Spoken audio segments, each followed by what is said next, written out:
Okay, so tonight's homework is on making sense of MLA. At the end of the tutorial, you'll review in-text citation and basically answer the question, how do you use all that research in your essay? And most importantly, avoid plagiarism. There's a lot to go over, so let's get started. What is MLA format? Well, basically, that stands for Modern Language Association style or format, and it's most commonly used to write papers and cite sources in language arts and humanities classes.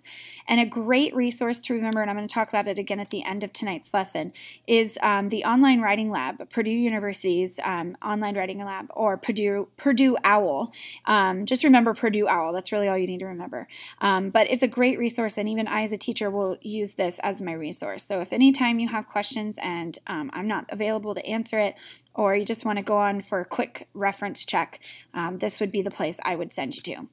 So most of you have used MLA format to create research papers, or you will have to use, as you continue through your educational career. This might be one of the first ones you've ever had to do like this, but trust me, you'll be doing it a lot more as you go through high school and then on into college. In this paper, you're going to be graded for having in-text citation throughout the body of your paper or just anywhere you're using facts from your research. And then you'll also be graded for having a works cited page at the end of your essay. This is where you're going to list all the information for each of the sources you used in your essay, and it's pretty intense. So we're going to talk about how to do that in class together versus having a video on it, because it's just, I think it's going to be too much for a video. So when do I use it and why do I use it? Well, you cite your sources to give credit to those people that found the info originally, and it helps you avoid plagiarism. So plagiarism is the act of presenting someone else's work as your own. Any information that's not your own original idea or thought should be documented and cited.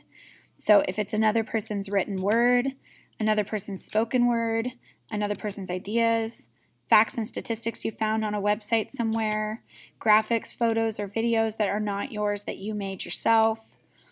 Basically, if you didn't make it, if it didn't come from you, you need to cite it.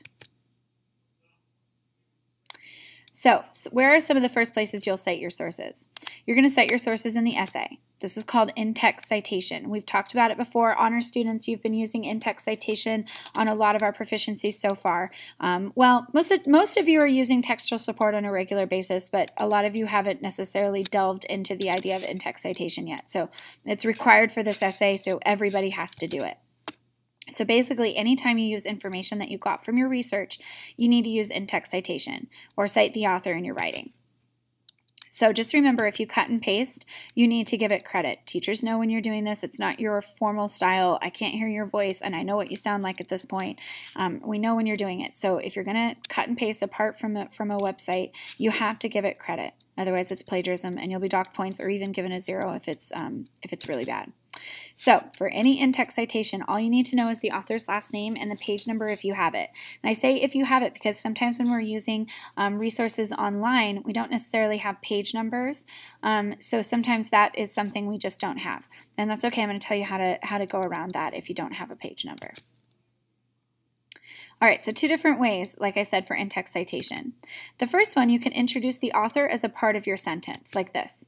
According to Dr. Brad Anderson, 55% of adolescents have bullied someone. So instead of giving just the author's last name and the page number, you'll see I have the page number 5 at the end, and I'm using the author's name in the signal phrase there at the beginning. So the signal phrase is the according to Dr. Brad Anderson. That's the signal phrase, just in case you're wondering. Or you can put everything at the end of the sentence in parentheses. So 55% of adolescents have bullied someone. And so the author's last name, Anderson, and the page number 5. So author's last name, page number, and then the period is really important to remember that it comes at the end of the parenthesis. At the end. So the parenthesis or the in-text citation is a part of the sentence. So this is called in-text citation, or this specific one is also called parenthetical citation, which sounds really smart, but it just means you're putting it inside parentheses. Okay.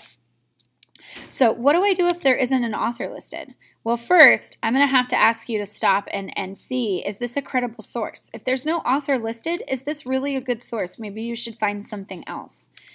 But beyond that, if you don't have an author, you can use the title of the article that you got it from. So for example, students learn on average 50% more information when they are in schools that use uniforms. That's a typo, and I apologize for that. But anyways, say I don't have an author's name on this and I only have the title Uniforms in Education.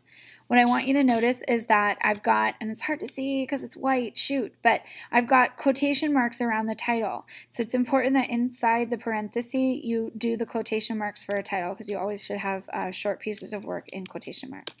And then of course you've got the page number, and then the period comes at the end. So same setup, just if you don't have the author's name, you're going to use a title instead. Okay, now what do I do if there isn't a page number? Well, most of the time web-based sources aren't going to have a page number, so it's okay, you just leave it out. So in the instance above, Uniforms in Education, let's say you don't have a page number 8, you would just remove that and move the parenthesis over a little bit. Okay, so if you don't have it, you just leave it out. So students with access to technology have seen a significant growth on standardized tests compared to those without. I've got the author's last name, Smith, but I don't have a page number, so you see it's just the name in parentheses without a number or anything. So you just leave it out. All right, one thing that I think is really, really important that we understand and remember is that you are never ever to use a website URL for in-text citation. So the only way I would say you could use anything about a website where you found it is to build credibility, like in the signal phrase. So if you were to say according to CNN.com or something, but it's never ever something that you should use within the parentheses at the end. So don't ever use a URL as a citation method. So I never want to see something like this. Children in beauty pageants understand responsibility before their peers, and then you give me a URL. Never ever do that, okay? Please remember. Mrs. Carter's going to get really mad if I see that. I'm going to give your paper back to you and make you fix it. So I never want to see that. Please make sure you never use URLs in your citation. All right, paraphrasing. Even if you're writing something out in your own words, you still have to cite the original source.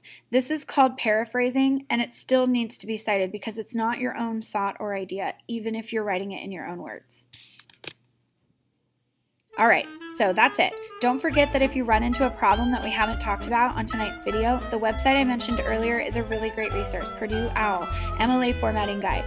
All you just need to remember or type in is Purdue OWL. And there's a couple of other different ways to format, but we're using MLA, and they continue to use that at the high school, so that's what I want you to focus on, MLA formatting. All right, thanks guys. That's it for tonight. Honor students, please don't forget to do your whisk, and I will see you in class tomorrow.